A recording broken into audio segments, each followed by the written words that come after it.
From the art of the deal to keeping it real. Live from the Simply Vegas studios, it's The Power Move with John Gafford. Back again. You know what? I think, boys, episode 50, I think this is. I think it's 50. 50 is the number. Man, this is like canceled. And today, I got to tell you, this is it's like an after-school special today, if you will. It is. This is going to be a very special episode of The Power Move. Because you're not the best looking one. I'm not the best looking one. Well, I definitely don't have the best hair today. There's no question on that. I definitely don't have that. Welcome to The Power Move. My name is John Gafford. I'm your host. To the left of me is, as always, Colt, the Bulgarian mongoose. Amidan, Colt. Or cold. Starbucks. Cold from Starbucks. You know what? And also across from us is Chris, the counselor, as with us as always, and a very special guest in the studio today. Hair. For those of you who may wonder what it's like to live in my house and be part of my life, I've actually got Hayden Von Gafford the first, my one and only son, in studio today. Hi, Hayden. Hi. There you go. How you doing? First, I like that. Yeah, I mean, look, we're going to joke. I'm just going to add that to the end of mine. I want to say a lot of people, you know, I go to events and I go to things and I see people and they placate their kids onto stage and they put them on stage and they put them here. And I get it. Everybody's happy for their kid and everybody's proud of their son. I'm as proud of my son as you can be of anything. Well, maybe that's not true. Because I got to tell you something I'm almost more proud of, Connell. Colt got an iPhone. he did. Don't get me started. Our text groups are no longer ruined. They can have my names. life is ruined. No more green bubble. My life is ruined. My life. Like, mi vida. It's horrible. Can you tell us the story of the iPhone? No, because I'm like, oh gosh. I had one client was like, oh my gosh, and legit really I thought was mad about it. And I'm like, all right, this could be affecting my income. Plus, with other business ventures, you know, half people were in WhatsApp, Signal, and I'm like, this is just getting too much of a headache. I seriously would have like 30 different things going at once. So I said, you know what? I'm going to bite the bullet, do the iPhone. Wow. And can I tell you? Here it comes. Holy. More than Tom Hanks? Cover your ears because I'm about to. No, because he's great. He's around me. He hears it. More than Tom Hanks? Fucking decision I've ever made in my life, and I've made some bad decisions. Like sitting in this room with us every week is a bad decision, probably. Seriously, no. Oh my gosh, you guys. So I'm like, okay. So I had the original iPhone. Okay. Then I got like the iPhone 3. Got rid of that 3 months later because it was the original iPhone still, pretty much. Yeah. Got the I think 5th and 6th generation. Had both of those. Got rid of those. Sweet. No, they're not. They're the same phone. So this phone, I get on like, cool. Something cool is going to happen. Oh, it's vibrating. That's what it's doing. Yeah, put it in your crotch and it's vibrating. That's pretty cool. Yeah, buddy. It's the original iPhone. It's slow. It sucks. The camera sucks. It's not user friendly. I have to use 2 hands with it because it's not. Everything's all over the board with it. It's an absolute horrible phone. And if you like it, it's for 3 reasons. You're either a follower. And if you like Starbucks, you're also a follower. Okay? 2, you're ignorant. Cold. You're ignorant because you've never had a better phone. You've never had the Samsung. Or 3, you're just so tied into Apple. So one of my clients who is a big Apple, works for Apple, been with Apple from day one. He's like, oh my God, you got an iPhone because we were texting. He goes, why would you do that? He goes, the new foldable Samsung, like we are all salivating. Like this thing is so amazing. Why would you go to an iPhone? I'm like, thank you. It's the worst decision. So 3 things. Are you a follower? You know some of the worst. And I'm shocked, John. No. I'm shocked John likes the iPhone because he's usually on top of like the good stuff, like everything that's good. No, you have to understand. John is a Mac user. So John is in the Apple ecosystem, and he likes everything. You're one of the 3. He likes everything to work together. But is it worth having a shitty phone for that? John, have you ever once thought your phone was doing something other than exactly what you wanted to do? Well, that's because you're ignorant. One of us believes their phone apparently plotting against them, and the rest of us don't. It's just like It's an absolute garbage phone. I'm serious. All right, I was hoping to love it. Listen, boomer, settle down. All right. Do you know what? At this point, we're going to go to the first youth of America opinion. Now, look. I want to say something before. So Colt's committing a common fallacy. Which is? This, what we call, ad veracundium. He's got these irrelevant appeals. Can't even Google it now. Irrelevant appeals to authority, right? So what he does is this. You ever seen those terrible memes online on Facebook? I know a guy who served in the military, and this is what he said, and therefore that opinion is now somehow very valid, right? The argument from I've had both sides of this now. I've had a good phone, and now I have a shitty iPhone. Guy, right? Everyone I know that is in filmmaking and stuff swear by Apple. They go, this camera does stuff that you don't understand. Oh, really? Is that why John is like, all time in Cabo, Colt, take the photo with your phone. No, literally because he probably didn't even bring his phone with him. That's me placating you. And if I don't have a phone, it's easier to be charcoal I lost all my event. freaking Cabo pictures. Stupid. Well, Apple backs that up, by the way. Apple backs it up right to the cloud. So it's just funny. You can look it up. It's called an ad veracundium. I believe it's my job sometimes to throw out some Scrabble words. And that was a perfect example. I don't even know how you'd spell that, so I can't even Google check you on that. Adware? I'm sure your iPhone will complete the search for you. No, it doesn't. Google. It probably would. No. Probably would. Did you mean ad veracundium, Colt? Okay. Well, I tell you what, my son is drifting into, do we come on here to have a spelling challenge, or are we talk about some stuff? What phone do you have? So no, the reason that I have my son on today, and it's not going to be all downers today, and it's not going to be all serious talk, but I did want to talk about a couple of things. Today on the Power Move, just to let you know what we're going to talk about. We're going to do this kind of two separate segments today, right? So the segment A is going to be, we're going to talk about some political stuff, and I want to get a youth view of America. I mean, I think it's funny for all of us to sit in here and just pontificate on whatever it is. And I have the next generation. My son just graduated top of his class from his private school, 8th grade class, which I guess is already disqualifying him from having an opinion that's going to be the better part of America. But just, he's a normal kid, right? He plays the video games. He does all this stuff. He sees all the same stuff. And I just want to get his kind of view of where America is based on current events, because obviously yesterday, shocker, happened again. Senseless tragedy of school. And thank God I got to pick my kids up from school yesterday because 19 people did not. And, and immediately today, everybody jumps on, the bandwagon of the same bandwagon they always jump on every single way that they do it. And I want to talk about some of the stuff I saw people say. I want to talk about, I just want to kind of get his idea of the view.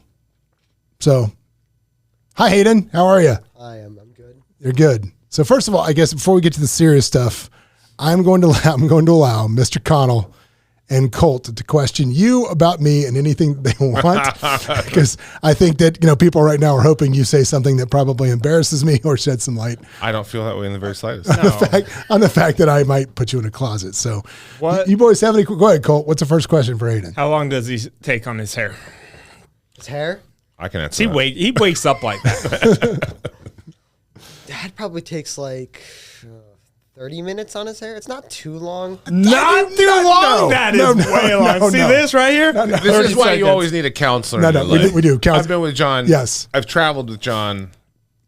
Yes. 5 minutes. Yeah. 5 no, minutes. that's because he's not getting ready. He's not getting ready when he's in Egypt the same way he's going to the office. Of course I am. 30 minutes. We heard it from somebody. 5 minutes. Okay. So now we've established my son has no concept of time. We've established that. I don't wake up at the same time you do. Exactly. That's the problem. I'm going by when you do my hair. Yes. We have like the similar hair. It doesn't take me 30 minutes to do your hair. When I do, feels like it. It feels like it because you'd rather throw a hat on is what happens. That's the John, difference. could you do my hair?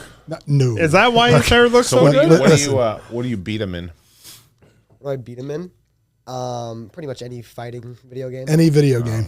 Yeah. Any video game pretty much anymore, which is humiliating to me. Which is weird that you haven't sort of put some time into it to try to make that not happen. No, I kicked my kid's ass in freaking he's so far video ahead. games. I don't let my kids win anything. I don't let them win anything. My wife would get so mad. She's like, let him win. No, he's so far. Well, I'm going to start asking some questions because I'm curious what you think. And again, we had a conversation before this, and I said, do not answer this stuff in a way that you think I want you to answer. If you say the wrong thing, you're grounded. But that's what we're essentially playing here. No. That's the thing about opinion. I just won a Supreme Court case. Yes. Just wanted to throw that out. Just there. want to throw it out there that you did. Connell lost 702. Connell. Really? Pretty cool. Yeah, I For did. you, man. Good I for did. you. It had to do with the rights of free speech. Good for It was you. a free speech First Amendment issue. Good for you. And we won because somebody tried to sue my client for their opinion. An opinion on Yelp. And as the Supreme Court Court of Appeals held, that you can't have a false opinion. Okay. So in order to sue someone for defamation, I have to make false statements about you. So essentially what you're saying is, I am constitutionally protected from looking dead into camera 2 and saying, screw you, Chili's. Serve me 6 margaritas and tow my car. What kind of service is that? That's Chili's, that was really shitty service. That's it. You have an absolute constitutionally say protected that. right to say it. Because if they sued you for defamation, Yep. you file what's called a special rule of motion to dismiss under anti-SLAPP, strategic lawsuits against public participation. Got it. Okay, cool. Well, I Anyway, like it. just want to throw that out there. You cannot have a false opinion. You can't have false opinion. All right, cool. So first, I want to say this. So the first question I'm going to get before we get into the nitty-gritty of specifics is, what say you about American politics? What do you think is good about it? What do you think is bad about it? I'm just curious. American politics kind of scare me. They scare you. Why? I never really like to dive deep into that because, like, a while ago, I remember, like, a long time ago, it was the red and the blue. Pull your mic a little closer to your face, buddy. Okay. Okay? It was the red and the blue, and everybody knew what the red was doing, and everybody knew what the blue was doing, and you were very firmly on one side or another side. And now, it seems like every side is doing bad things, and it's really hard to stick to one certain side because they're always doing something you like and something you don't like. So that's why I just like to avoid it entirely. So, but how do you, so avoiding it as far as just listening to what they say, or like, say you're 18 years old, like say tomorrow, which in 4 years you will be. Are you going to register? Do you think that registering to vote is important the way that you see the word now? I think it definitely is important, but I really don't have a whole lot to base my ideas off of based off voting. If I were to vote for somebody, I would want to do a lot of extension research. Not by how much good they're doing, but by how little bad they're doing, because there's no really other choice. Vote the candidate. Yeah. Vote the candidate, not the party. Right. Yeah, I've done that. I've voted for both. Yeah. Yeah. Do you think that's going to? I think that we're going to see that with this newer generation, and I think with people following and idolizing so many people like Elon Musk and stuff, and they sit there and go back and forth. I think this younger generation is not going to stick to one side or the other. In my opinion, is the older generations before us. Do you think that way? It way? could go one of two ways. It could go idiocracy style. Yeah, that right? too. Where it just keeps getting people, their parents, because here's the reality. Most people's dumb ideas come from their dumb parents. Right. Like, that's a fact. Oh, yeah. If That's you why have people are racist, well-educated, yeah. your racist opinions come from your racist parents. Your religion comes from your parents. That's how it is. Yeah. People go, no, my religion is the right one because just it's the household you were born into. Literally the house you were born into. If you were born into a Muslim household, you'd be Muslim. It's I don't know why people don't understand that. Like, I intuitively understand. I am the culture and habits and traditions of how I was exposed to this world. Sure. So when people have dumb opinions, it's difficult for kids to come up with independent views. Now, I'm finding, though, which is giving me hope in a different way, not politically, but just sort of from a sense of how to treat people. The younger generation is absolutely intolerant of racism in a lot of ways. You're going to find fractions, and there's nothing that's Sure. There's no 100% anything. But like my daughter's generation, they see racism as being such I want to walk this back because I don't want to downplay anything, but they're very, like, I think they blow out of proportion how often racism is an issue. And everybody thinks racism's all the time. But on an index, most people go throughout their lives, right, and can have a lot of lateral movement in this country. It's not as high on the index as a lot of other countries are in terms of racism, how it affects you. Like, India has caste systems where if you are here, where they hate each other based on not color of skin, but caste systems, right? So I think it's almost like for example, let me ask you another question, dude. Here's a question. What do you think about people, and be honest, because if anybody, what do you think about people that smoke cigarettes? People that smoke cigarettes? Yeah. I think it's stupid. Okay. Although I don't think that they if it was super easy to stop smoking cigarettes, I think a lot of people would have already. I think nicotine is a problem, and the thing with cigarettes is they're addiction. It's addictive. If it wasn't addictive, then I don't think nearly as many people would be doing it, and that's why vaping is so popular. Right. Okay, so let me ask you a question. Out of your friend sets, of the people that you know, eighth grade level, Sure. right? Have there people that have been like vaping looks cool, or is it just or smoking just look nonsensical? Any I'm of your just kids curious. Smoke cigarettes? Any eighth graders you know smoke cigarettes? No, not that I know. And although there any is for eighth sure graders some. vape? It's more likely, but I don't know any personally. Yeah, because I think the point I was trying to make there is, if you look back, you know, when I was his age, eighth grade, you're like, that guy tells, you know, whatever, his family's a little backwards there from their hillbillies. They tell some off-color jokes just the way it is. Yeah, they smoke cigarettes. But I think this generation is going to look at smoking as, are you nuts? Insane, yeah. Are you nuts that you would do that? That's going to kill you. Like, are you Smoking nuts? is- And I think that that this generation is going to view racism that same way. They do, and that's where, And I like I think said, that's it what's so gives, great gives you about it. hope, right? Yeah, I think where, that's where great. kids don't smoke anymore. They're just very open about things. I think they'll probably have changed opinions on guns. I think, like I said, 70% of the world, the world we live in, is probably going to have what would be considered 10 years ago more progressive views, right? Old people are the ones that sort of carry on old traditions. Like, I think you should beat children with weapons, right? Well, it was like Elon Musk said. Elon Musk said the reason that the reason that he doesn't want science to make people live forever is people need to die, so ideas can advance. Can emerge. Yeah. But like I said, your grandparents, we drank from the hose and we got beaten with a truck handle or whatever. That, you know, parents are just sort of not finding that that's the right way to do it. You know, more open, intelligent, emotionally intelligent sort of actions, behaviors. Yeah. So, but yesterday, you know, we talked about it earlier. There was a school shooting yesterday again. It was like, and it happens constantly. What says if you were, now you're president of your school, let's pretend you're president of the country. Okay. What would you like to see done there? I almost feel like we've seen everything we possibly could have seen done there, and it just hasn't been working. There's always something we think we fixed it, and then a month or two later, it happens again on a bigger scale. We have to tank everything down again and start rebuilding again. Whether it's trying to take those kids that don't really fit in and try to get them to fit in more, whether it's making guns less accessible, it always seems to happen all the time. So I really don't know what I'd do in that situation. Okay. Trust me, the president of the United States don't know what to do in this. Do you guys he don't know what to do either. do you guys have that Josh Stevens Foundation thing about being kind and all that? We did back in elementary school, yeah. And then do you guys have sort of have you guys ever had like active shooter drills? We run them. It's a hard lockdown, which has existed for a long time, but they fit it more to fit that kind of shooter identity. They're more popular now.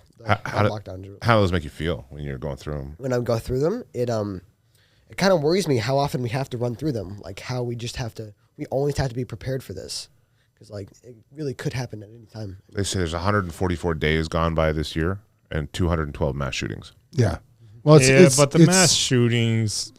Well, that takes in gang like a lot of that, right? But I get that point, and it's sad because, like as a kid, we never thought about going to school and getting shot, right? No, or anything. Like, I mean, honestly, I go to concerts and I'm still afraid, right? I go to movie theaters, I'm always looking for exits, right? Like, that's a tough thing. I mean, that's ugly. Well, kids and stuff. I mean, like I said, I was affected by October 1. I sat in a house the next day of someone that was killed, watching the parents and the kids cry and being shocked, right? And I can't imagine kids. Speaking of October 1 real quick, not to change the subject, but a guy on my team named Orr, young kid, he's 21. Over the last 2 years, they've put together a documentary on October 1 focused on the first responders, and it just came out. I'll post a link to it. If you're watching this on YouTube or wherever you are, check that out. It's a really cool documentary. I thought it was really good. It was alarming to see that in apropos. But back to you, buddy. Do you think that does it make you feel safer, less safe, or indifferent the fact that there are armed guards at your school? That could really go either way depending on how you look at it, right? I mean, it makes me feel safe that there's armed guards there just in case anything were to happen. But at the same time, the fact that we would need him just in case anything were to happen, that also makes me worried, like, how much of a chance is there that this could actually happen? Yeah. How many of those, you always see that, John, we were talking about it. you see these platitudes. Oh, well, there's these veterans that come back from war. It's like, well, how are they doing? You know what I mean? Why would you stick it? Why would you put people in a situation where they just came back from probably one of the most traumatic things? You know, again, not everybody sees it as traumatic. There's a lot of soldiers that return and can't wait to go back. There's some that can go. A guy I do jiu-jitsu with, you know, has described flashbacks to me. Yeah. And just the horrifying nature of it. So you're putting people in a situation where, you know, violence is paramount on your mind. I don't know, you know, I don't know what that solution is. I never thought I'd live to see a day where we're advocating to arm elementary schools. It's just really crazy to me. But well, I got to tell you, luckily, you know, we're in a position to send him to private schools. And one of the first things that my wife really liked about the high school he's going to go to was the fact that there are armed guards at the high school. There's 4 of them, and they're all ex-police. yeah, And she loved that, you know, and it's unfortunate that you see that as a necessity now, but you do. And that's one thing I want to talk about was they said that, you know, somebody put a post up that said, you know, it would be $9.8 billion or whatever it would be to pay $75,000 a year to arm, you know, put an armed guard. 131 schools. It was, whatever, 131,000 schools, whatever it was. It was that dipshit that we were talking whatever. but then he said, you know, but yeah, we sent $40 million to Ukraine to protect their kids against armed invaders, whatever. Which is true. I mean, but my first thought of this was, of course, you don't want it to happen in a school, but is it any less impactful because they can't go to school because there's an armed guard? They go to Walmart instead. No, they go to a preschool. Let's be honest. Let's call it what it is. Let's say I want to walk into a school and you have an armed guard. That's just one more person I'm going to kill before he realizes. They have armor. Because he's going to be standing there reading. Is he like, you know, in the trench? Come on. It's just, those are platitudes. They're not solutions to anything. You don't have, you know, a frontline assembly of guys with machine guns at a school warding off these waves of attackers. That's just, it's nonsense to think that a good guy with a gun is good. We've seen how many situations where the good guy with the gun's just the first guy shot. Yeah. Well, I'm not, look, I'm not. I don't want to get into necessarily the debate over guns because everybody can debate on that today. That's not what today is. The policy. The problem is with all of this, I think, is the problem is further upstream. Like by the time it gets downstream to the point where they're having a debate about guns and violence and all these things, I think the problem is way further upstream because it shouldn't have even got down here. Yeah. And like we were talking earlier, there are plenty of people. There are plenty, because of the two-party system in this country, there are plenty of Republicans, that believe that you shouldn't have a large capacity, high-powered .227 assault rifle. There are plenty of them that believe that. But they can't say that because it'll upset the NRA because they're Republican. There are plenty of Democrats. There are plenty of Democrats that feel that maybe there should be some restrictions on firearms, but you don't need to ban them all. Right. But they can't say that because they'll upset the far left. I've never heard any Democrat. I've never heard any Democrat talking about banning all guns. Never heard that once. It's never been a policy, and I hear Democrats talk about that, saying it's not about banning guns. It's about accountability. It's about waiting periods. It's about access to them. I think where that comes from is there's a lot of comparisons that get made to the UK. There's a lot where guns are illegal. So I think you see a lot of that comparison. And people here, when a Democrat politician starts talking and comparing, look at the UK. They don't have these problems. So I mean, that's the leap. I think a lot of. Yeah, I think everybody realizes the genie's been out of the bottle for a while. And here's the worst part. I think part of the narrative is we need to stop saying conservative or Republican, and we need to start saying pro NRA. Yeah, look. Here's the thing.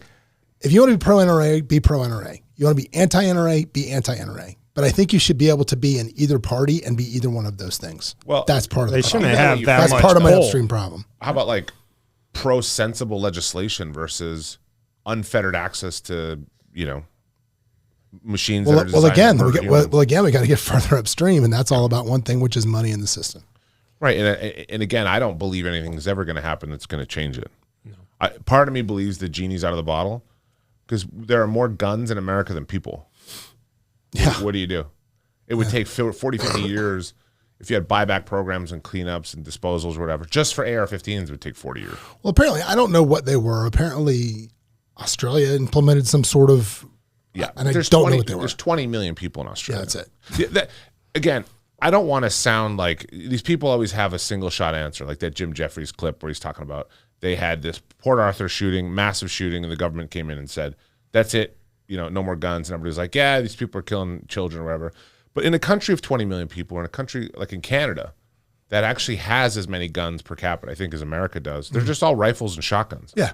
Like they just don't have high capacity guns. And again, So this one he's going to go on that Canadians are superior thing. No. Watch him go. Watch him go. To say that there's no way to have any kind of sensible legislation, right? Where you can say, look, if you're caught with a 30 mag, those are now illegal. You have to get rid of them, like we did with bump stocks. Everybody I know who's pro-gun is going to say that's not the answer. It's all mental health. Yeah. But again, it's difficult to make comparisons across countries. That brings me to another question, because I do take issue with some of the stuff. I do take issue with some of the stuff in this, and I want to ask Hayden. You're 14, yes? Yep. Yes. We fought it for a long time, but you have played the Fortnite, yes? Sure. Sure, right? You've played the Call of Duty, yes? Yep. Do you think the realism of those games desensitizes kids your age to that level of violence? Okay, well, I don't want to get Fortnite wrapped in this because I don't. He's not trying to get ostracized. I don't think Fortnite goes for the very realistic take on things. Okay. You could take plenty of other games. Fortnite's not one of them. They've got laser rifles and jack-o'-lantern launchers. It's just not very realistic. COD, on the other hand, that definitely focuses more on real life things. And Call of Duty for the uninitiated. Yes. I really don't think video games are the problem. I don't. I know a lot of people like to say that. I think clinical research and psychology also suggests that that's true. They're not the problem? So they've done a lot of studies. I'm just asking his opinion. Yeah, no, and I think modern clinical research would agree with you. Really? Because I saw the video of the kid shooting at Buffalo. Like, I saw the whole video before it was taken down. Yeah, I'm fucking weird like that. But it looked like a video game, man. Like, honestly, just walking through, just bam. I have a hard time thinking it doesn't. Like that, just them. I see these video games. I don't let my kids play that stuff. Because in my opinion, in that case, the fact that he's streaming it on Twitch when he's doing it or whatever it was. Yeah, but that could be more about like culture or shock value. And when you don't care about yourself and you're in it, I guarantee you every one of these kids has unaddressed traumas. Right? Yeah. So whatever it is, 100%. it's finding it's like, I'm not likable, so I'm going to do something where my name will be known. I'll finally do one thing that's worthwhile. I'll be notorious. Okay, but that's not because a kid goes and plays a video game. Part of that, actually, there's an argument that's called sublimation, right? Where if you have rage or anger issues and you put it towards something like a video game or healthily towards boxing or martial arts. Well, let me ask you this. I'm going to stop you because I'm curious about something you just said. What if so let's say these kids seem to all want to be known, remembered, notorious, all of those things. Is there a way, and I'm not saying this fixes the problem, I'm saying this fixes one of the leaky pipes in a house full of leaky pipes. Is there a way to regulate or even fine media outlets, whatever else, for publishing the names of these kids that did it? If you make it a permanently anonymous crime, because they're not, now granted, now you get people with free speech and I should be able to print whatever, blah, blah. But I would say if you make this a completely anonymous crime and nobody's ever going to know or remember your name. I think that's a good policy that individual publishers should implement. They don't. But they won't. They won't because there's going to be some asshole that'll watch the fucking video. Colt. Nice. Yeah, no, trust me. I thought it was going to stop, right? Because it was the one I saw earlier was crappy video, but it stopped, and that's all I wanted to see is like him getting out of his car, and it just kept going. I'm like, holy shit! But no, it's because they make money. Right, like when my friend got killed at October 1st, needs to be legislated. Yeah, I know, I agree. But when my friend got killed at October 1st, every single my phone blew up for 2 days straight, and it was purely. I'm not speaking on behalf. The family can speak and say, no, you need to get out of there. But no, they didn't give a shit about her. They just needed somebody to be on there to bring viewership. Like they don't care. Like they truly don't care. Yeah. Well, that was the premise behind that Natural Born Killers movie. Right, that Quentin Tarantino written Oliver Stone movie about how Who is the guy who killed all the kids and had them in his basement? What's his name? Dahmer? No, he's the guy who ate people. Oh, yeah. Anyway. Yeah. Well, I guarantee you poll 9 out of 10 people are probably going to know John Wayne Gacy. Right? Yeah. Got it. Yeah. Okay. Most people know that name. Who's the guy that came up with the process for pasteurization? Don't know. Just Louis like Pasteur. Louis Pasteur. But you don't know. We don't right? celebrate our yeah. heroes. There's no value in Name one Columbine kid that died. That's right. You can name both the shooters. Yeah, I'm sure. Absolutely. You know, Isn't that just a symptom sad. of our? That's something dark about us. Yeah. I think we're dark creatures as it is. I think everybody's got a little dark side. Yeah. Well, buddy, let me ask you this: if you could change anything, what would you change? If I could change anything, Yeah. politics Pull the or mic just a little closer. A little closer. In politics, or just Or No. like new Yeah, dad. this is when the allowance comes up a little bit. No. I'm just saying. If you could change any the way the country works, the way anything happens, what would you want to change?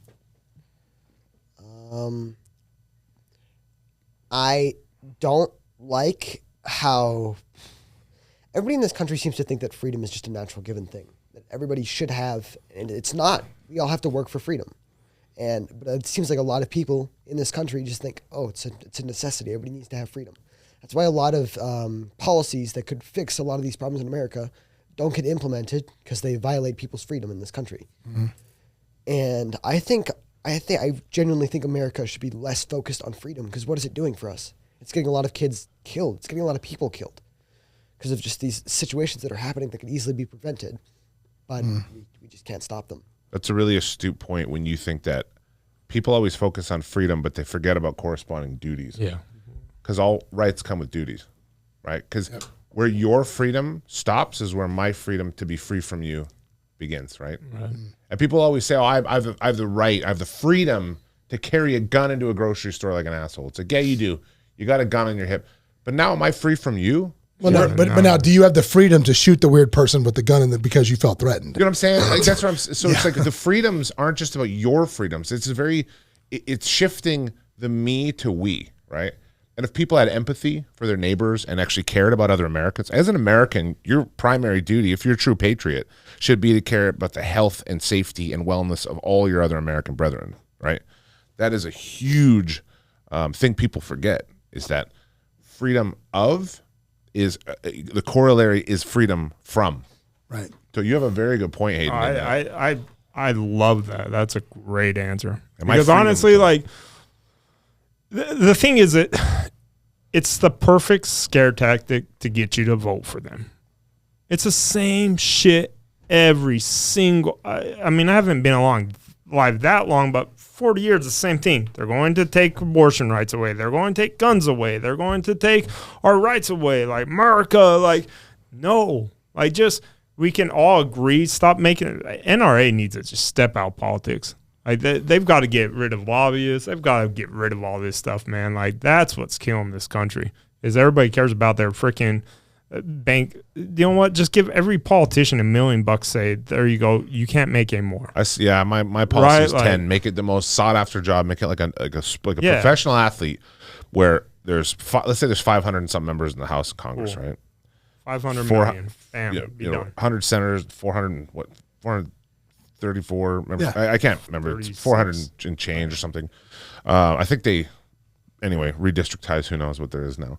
But if you gave each of them $10 million, and I'll do that bad math, the same one that I took umbrage with earlier, you pay them all $10 million. Well, that's you're looking at not a ton of money in terms of, you're looking at what, a fighter jet, right? Yeah. Make it so that the prime, the most elite, the people at Wharton and Stanford and MIT and Harvard are competing for that job, right? And it's not just a matter of a popularity contest because of what color is on your badge. It's who's bringing value to this equation, right? Parties are trash. This is, and to be honest with you, I'll go one step further. I don't think that everybody should just have the right to vote. If you've done nothing to earn or understand what you're voting for, you have to have a basic level of stuff and have it in all kinds of different languages and have a bit of sensitivity for things you may know, but put a little effort in to understand who you're voting for. They need to have a test, just like Hayden said up front. Like, I don't know who to vote. I need to actually research and do stuff. People don't. They just vote down the party. They just sit there and be like, oh, This is what my race or my religion or my group or whatever it is is supposed to vote for. Well, what's really become unfortunate is, like you said, the duties of we. You know, we've gotten away from we, and it's gotten to be a very much of a me country on every level. From the ultra rich to the poor that vote for what am I going to get? Yeah. What's in it for me? You know what I mean? And I think unless we get back to a we idea here on all levels, absolutely, not what are you going to give me, but what opportunity going to help me achieve for myself? Yeah, it's us versus them, and it has been for a while. Yeah, it used to. I think social media is the driver of that, and it continues to drive that. It's creating a greater chasm for sure. Ugh. Gross. Why not just put like a red and blue button in there and just come in and smash one with? And that's it. Yeah, and that's the end of it. Because that's what they do. One more question for the youth of today. Ready? 2 youths. What's more important? Ready? What's more important? The equality of outcome or the equality of opportunity? What do you think is more important? What does that mean? Okay. That means, should everybody hopefully wind up in the same place, or should everybody be given the opportunity to start from the same place? Obviously, everybody should be given the opportunity to start from the same place, because wherever you go from there, that's up to you. You had that opportunity to expand and grow, but you just didn't, and that's why you're at your level you're at now. If everybody winds up at the same place, then what's the point of working hard? Everybody's going to wind up the same place. And good Lord, there's hope for America. Thank you. Thanks so much. That was the right answer, Smart buddy. kid. Yeah, not only are you not getting grounded, I think the allowance is coming up. There you it got is. a multiplier effect Good on that. job, buddy. Good job. Your mom will be proud. I know she'll Your mom. be super proud. Well, we're going to do this. Hair from your dad. We're going to do this a little differently. Part 2 today, I might actually cut this into 2 separate podcasts, because part 2 is going to be completely separate. It's actually, you know what? Let's just cut it to a separate podcast today. I think today was. So we got a very 24 special minutes today of bad mouthing Starbucks and that's it. iPhone. Everybody get out of here. Give me 24 minutes. Real quick, is there anything else you'd like to tell the folks, Hayden, they should know about me, you, or the world in general? How do you feel What's the worst thing your dad does to you every day? Like, does he yell? Does he throw stuff at you? My wife throws stuff at me. He doesn't throw Well, stuff hey, at let me. him talk. Look at him. Let him talk. All right, So, let him talk. has your dad ever threatened you with a knife? Because my wife does to me all the time. No, he is not. Just my wife, huh? So I'm finding out that's not normal. What else? Good ask. How do you feel about going into high school? I'm pretty excited. Yeah. Getting ready to meet new people, for sure. You playing lacrosse over there, I take it? Yeah. Nice. They'll do that there. All right. That's cool. Very smart kid, man. That's awesome. I've never hit him with a shoe. I have threatened him with violence, because I think you need to once in a while. Sometimes I think you need to I be think hit you need with to. a shoe. No, I'll tell you the worst thing I do to him every day that he loves. Dad jokes? My favorite. No, it's not the dad jokes that are the They're worst. still annoying. They're still annoying. It's the explaining of the dad jokes that I love. it's when I just assume he's not smart enough. Actually, I'm not assuming. I know he's smart enough, but I to torture make it him. seem like he's not. Is My the most daughter insulting just sits thing. there. I'm like, no, do you get what I just said? She goes, I get it. But do you get it? Yeah. But do you get it? No, don't you understand? See, it's Mrs. Hippie, which sounds like Mississippi. Which is a river and a state. And it's river and a state. Anyway. All right, well, buddy, job, thanks for joining us. Super proud of you. Super proud of the answers you gave today. Hope you guys, man, look, the world is a crazy place right now, and the good news is soon all of us geezers will be dead, and there'll be kids like my son making the decisions, and let's hope so. Hopefully things will be better. So remember, it doesn't matter if you're talking good or bad. It matters they just keep talking about you. I don't even know, man. I got him in there. I can't even think straight. Have a good day, guys. Hey, it's John Gafford. If you want to catch up more and see what we're doing, you can always go to thejohngafford.com, where we'll share any links things we talked about on the show, as well as links to the YouTube where you can watch us live. And if you want to catch up with me on Instagram, you can always follow me at thejohngafford. I'm here. Give me a shout.